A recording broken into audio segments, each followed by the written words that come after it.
Bonjour les amis, aujourd'hui custom de Gauthier, donc un 4-3, préparé pour du HPA, mode de jeu type Speedsoft CQB.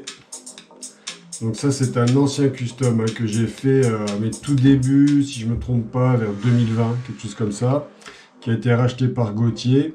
Donc à l'époque j'utilisais des pièces qui étaient performantes mais qui étaient vraiment pas adaptées pour le HPA. Donc j'ai récupéré un maximum de pièces que je pouvais et puis j'ai fait la mise à jour nécessaire. Alors attendez, c'est un peu moins fort.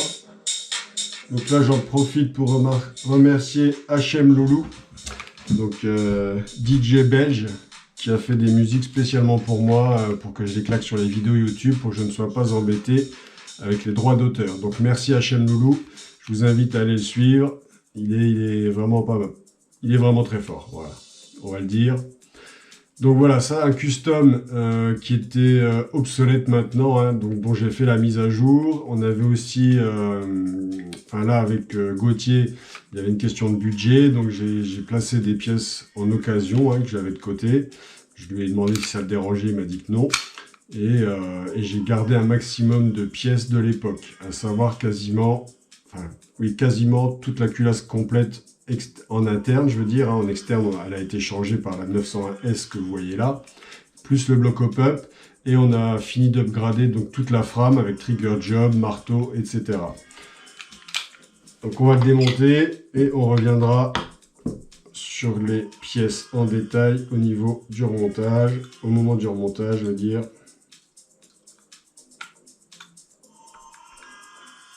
Juste que j'arrive à choper cette petite vis là. Voilà.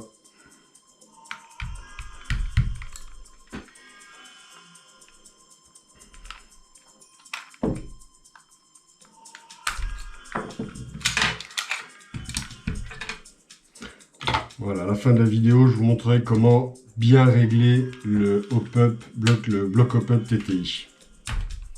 J'ai des retours de personnes qui, après avoir réglé leur bloc hop-up, ne comprennent pas. Il y a une bille qui part bien, une bille qui part pas bien. Donc je vous montrerai comment bien la régler.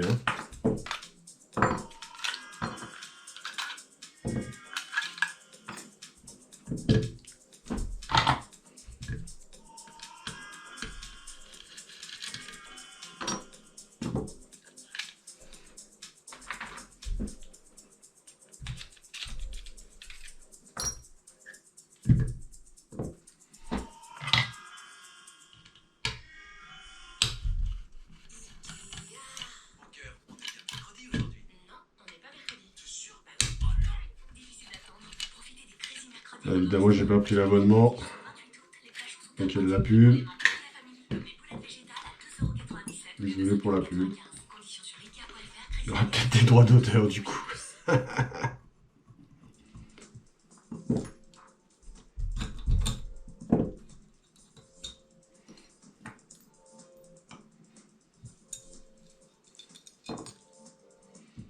Alors, on va tout démonter en vrac. On va pas se prendre la tête.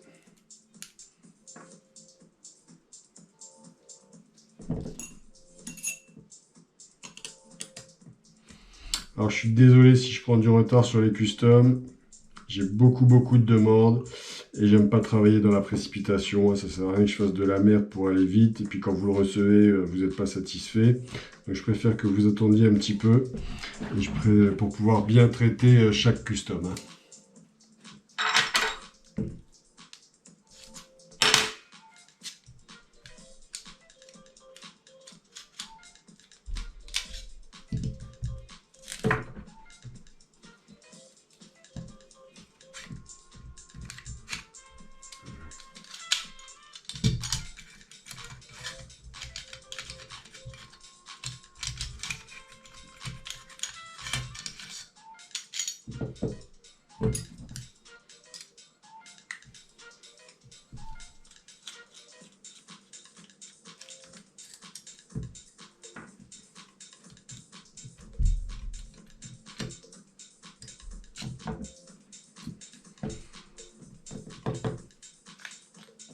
Voilà.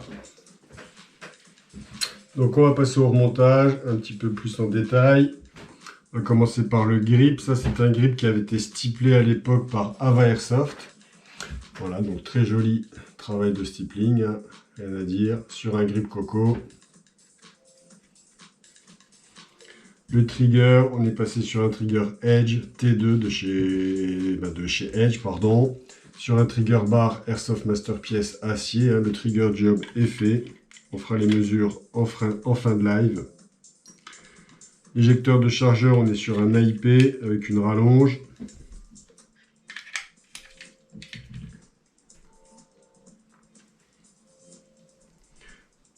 Voilà, on va la mettre tout de suite, la rallonge.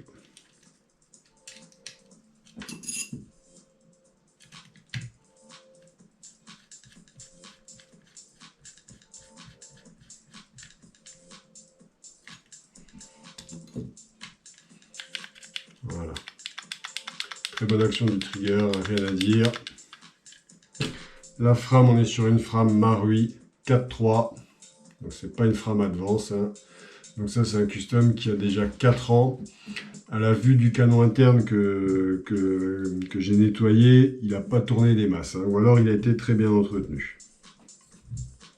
Le disconnecteur, on est sur un disconnecteur inox. Une cire d'entraînement du marteau acier, c'est celle qui est fournie avec le marteau.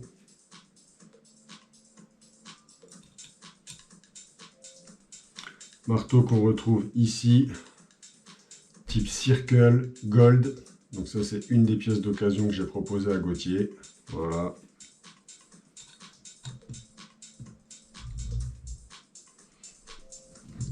Le ressort de verrou de percuteur, on est sur un renforcé. Le verrou de percuteur, on est sur de l'inox.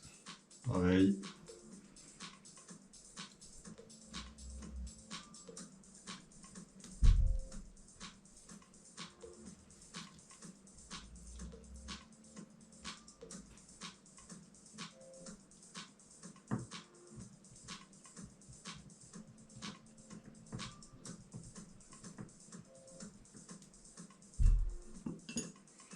Le ressort du percuteur, là on est sur le Marui.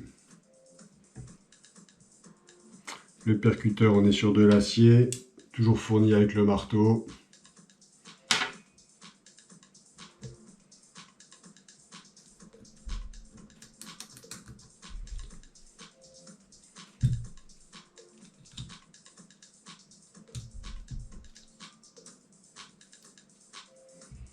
Impeccable.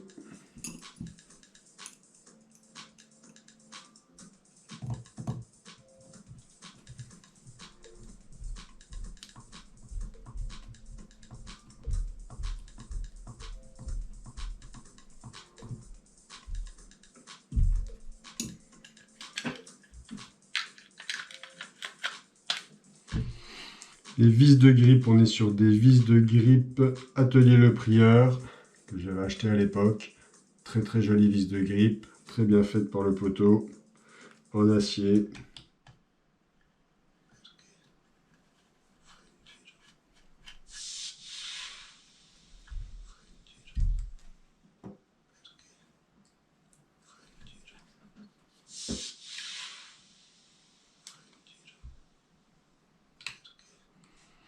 Là, je vois qu'il n'y avait pas de vis d'arcade de ponté, donc je vais en mettre une tout de suite.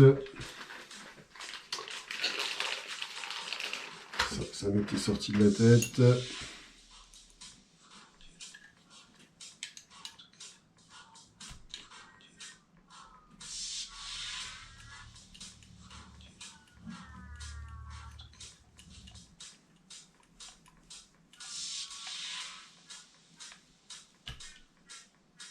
Voilà. Le Sear Spring, on est sur le Sear Spring Dr Black, hein. Pour le moment, le meilleur du marché. Pour moi en tout cas. Sécurité de grippe Marui.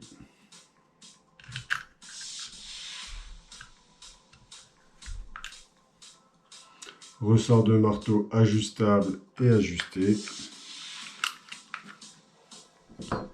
Magwell, donc ça c'est un Magwell AIP, hein, si je ne me trompe pas, c'est une imitation des Magwell Infinity Airsoft Masterpiece, mais c'est pas un Airsoft Masterpiece, ça se voit tout de suite à la qualité. Pour moi ça c'est un AIP.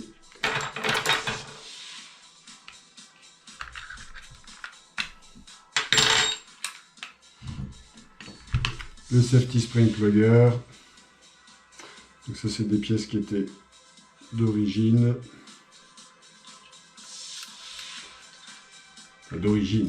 Les pièces qui étaient dessus il y a 4 ans quand c'est arrivé. Hein.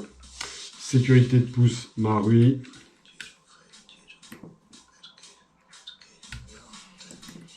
Voilà, la frame est remontée. Donc au niveau de la frame, c'est le plus gros travail que j'ai eu à faire là. Hein. C'est là que j'ai fait la grosse mise à jour. Hein. Toutes les pièces en interne sont neuves, sauf le marteau qui est en occasion, si on peut dire. Hein. Mais bon, un marteau comme ça, c'est indestructible quasiment, hein, sauf si on fait le beu.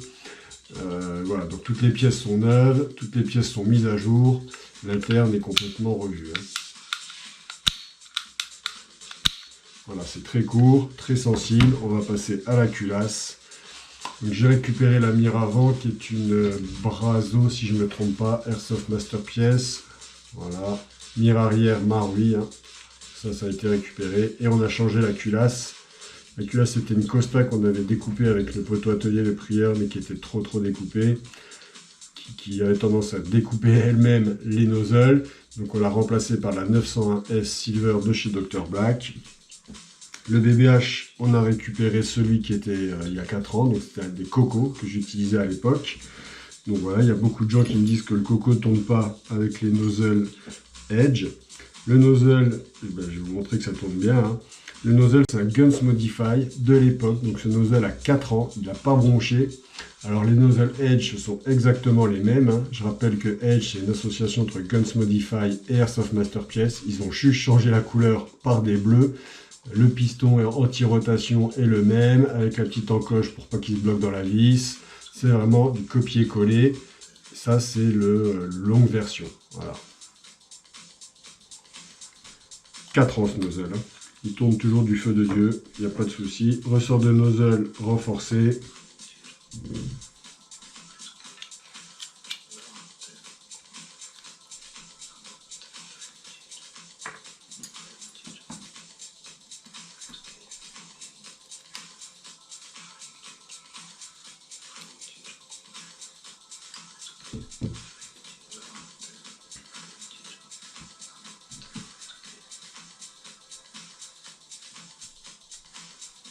La vis Marui, il n'y en avait plus. Il me semble qu'à l'époque, je ne l'avais pas remise parce que la mire Marui se bloquait bien sur la culasse Costa qu'on avait mis. Là, elle a un petit peu de jeu. Donc, j'ai remis une vis en acier JLP. Tu n'auras plus de problème avec cette vis-là. Le nozzle a une très bonne course. Donc, je rappelle, on est sur un BBH Coco. Hein. On n'est pas sur la config que je fais habituellement. Le canon externe, on est sur les canons externes que j'utilisais à l'époque, 5 KU en acier, torsadé, pas de vis 11 mm pour le traceur, que j'avais dû reprendre ici à l'époque, sinon les blocs hop-up ne rentraient pas. La mise à jour, la seule mise à jour de la culasse, c'est le bloc hop-up. On a remplacé le Marui par un TTI. On a aussi changé le joint hop-up pour en mettre un neuf. Le canon, on est sur de l'inox 601. Alors, j'ai passé la réplique au chrony. Donc déjà, avant de passer la réplique au chrony, j'ai réglé le hop-up. Ici, c'est compliqué pour le régler la trajectoire du hop-up parce que beaucoup de vent. Donc, elle est à peaufiner, Gauthier. Vu qu'elle est à peaufiner, le chrony, il est un petit peu, pas aléatoire, mais moins stable que s'il était vraiment bien peaufin. Donc je suis déjà passé au chrony, hein, parce que la façon de filmer là ne permet plus de faire le chrony en direct. Vous aurez le chrony en haut à droite de l'écran. Hein. Merci mon poteau 6PO pour ça d'ailleurs. Donc les légères variations sont dues au fait que le hop-up il n'est pas super bien réglé, j'avoue, à cause du vent de merde qu'il y a ici.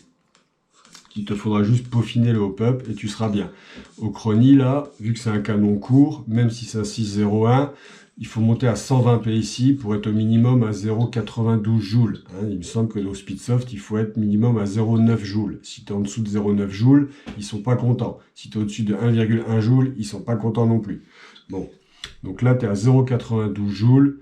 j'ai fait une trentaine de tirs, ça variait entre 0,90 et 0,92 joules. Voilà, tu as 0,02 de variation en joules. C'est ça que j'appelle pas stable. Donc c'est pas fou non plus. Hein. La tige guide, on est sur une tige guide acier 2 parties. On a toujours le buffer. Buffer JLP.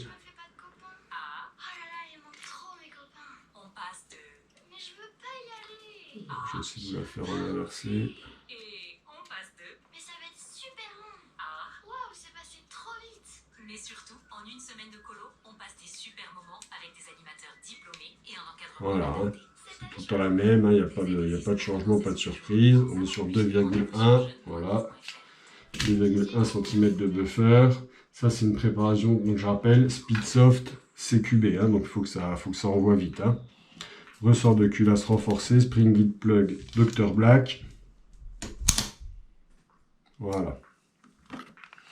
Bon, le réglage du hop-up. Là, imaginons, je viens de déculasser, j'ai réglé mon hop-up. On est d'accord? Donc je reculasse. Là, si je fais ça et que je bouge le canon un petit peu comme ça, je vois que le hop-up bougeote un tout petit peu. Il n'est pas complètement calé par le slide stop comme certains hop-up. C'est pour ça qu'ils ont mis une petite vis ici en diagonale.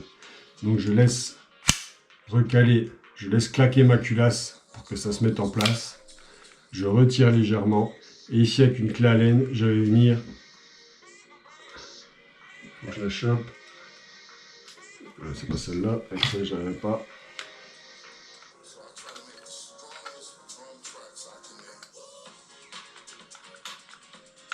Je vais venir visser cette vis, d'accord? Voilà. Donc, je reculasse, je la bloque, si vous voulez, on peut la bloquer, hein, voilà, je bloque la culasse, je la fais mettre en place. Là, le bloc hop-up, il est en place, il est à la bonne distance du nozzle. Je tire. Là, à ce moment-là, je viens visser cette vis. Et là, mon bloc hop-up, si je fais ça, je vois qu'il ne bouge plus. Donc là, toutes les billes partiront de la même façon, d'accord? Il n'y aura pas ce petit décalage du bloc hop-up qui fait que la bille va être plus ou moins en avant par rapport au joint hop-up. Hein. Si le bloc hop-up il bouge, il faut vous dire que quand le nozzle la pousse, s'il est trop en arrière ou trop en avant, il ne va pas la pousser au même endroit. Donc elle n'arrivera pas au même niveau à chaque fois sous le bourrelet du joint hop-up. Et du coup, elle n'aura jamais la même trajectoire. Là, maintenant qu'il est calé, quand le nozzle va pousser la bille se retrouvera toujours au même endroit dans le bloc hop-up. On est d'accord? Pour déculasser, je tire la culasse ici en arrière, je dévisse cette petite vis, je vire le slide stop, je déculasse, je règle mon hop-up, je reculasse, je remets slide stop, je cale, je tire, je bloque le bloc hop-up et c'est bon. Ok? J'espère que j'aurai été assez clair. Si je ne l'ai pas été assez, il faut regarder de nouveau la vidéo et faire travailler ces ménages. Et je suis sûr qu'on y arrivera. Hein. Voilà. Alors, on va tester le trigger.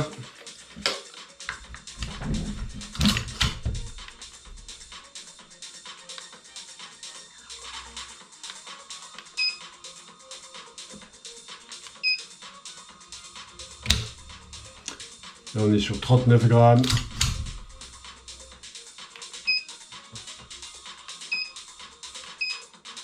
Bon, je commence, je suis bien à 0. Hein.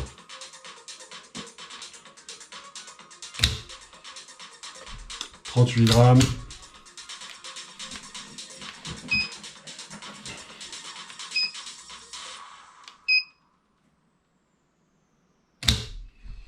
Et 43 grammes. Voilà, donc on est sur une moyenne de 40 grammes de pression nécessaire pour le déclenchement du trigger. Est-ce que j'ai le marqueur? Non, j'ai plus le marqueur, c'est vrai, je sais pourquoi.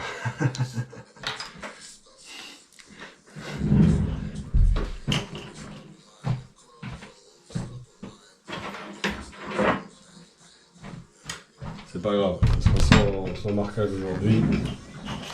Le marqueur a servi à autre chose ce week-end.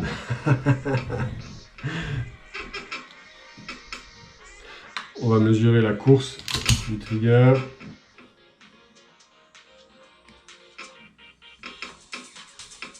Donc on est sur un trigger droit.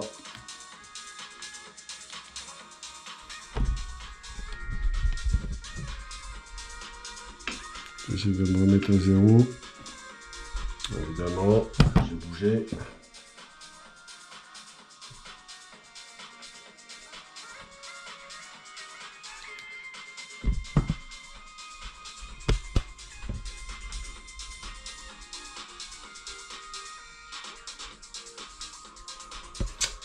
Ouais, c'est pas évident, il suffit que j'appuie un peu trop et ça bouge.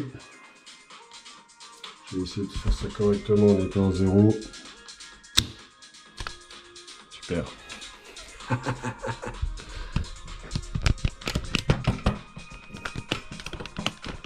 On est sur 1,4 mm de course a priori. Excusez-moi, hein. Cette façon de filmer elle n'est pas super. Il va falloir que j'en trouve une autre. Je crois que je vais la remettre sur le front, ce sera plus simple. Hein. C'était un peu plus chiant pour moi, mais c'était un peu plus simple quand même.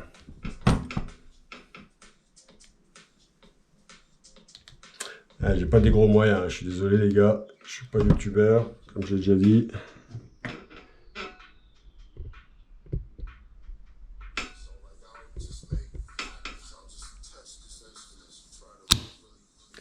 « 1,50 », voilà, c'est ça.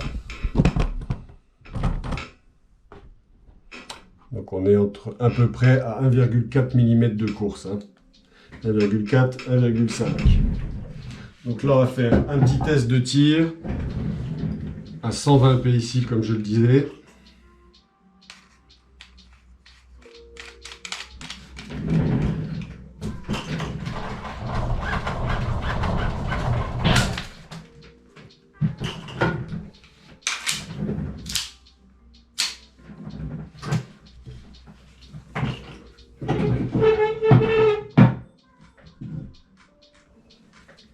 Voilà, je pense que là, vous devriez voir. Hein.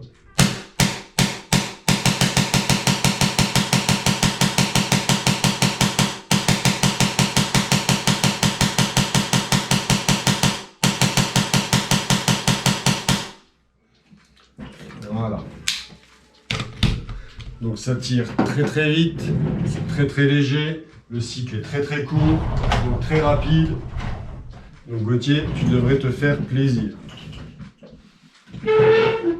Je rappelle, 120 PSI avec un régulateur Polarstar. Si tu peux jouer en dessous de 0,9 joules, tu peux descendre les PSI à 110, 105, ça passera largement. Voilà.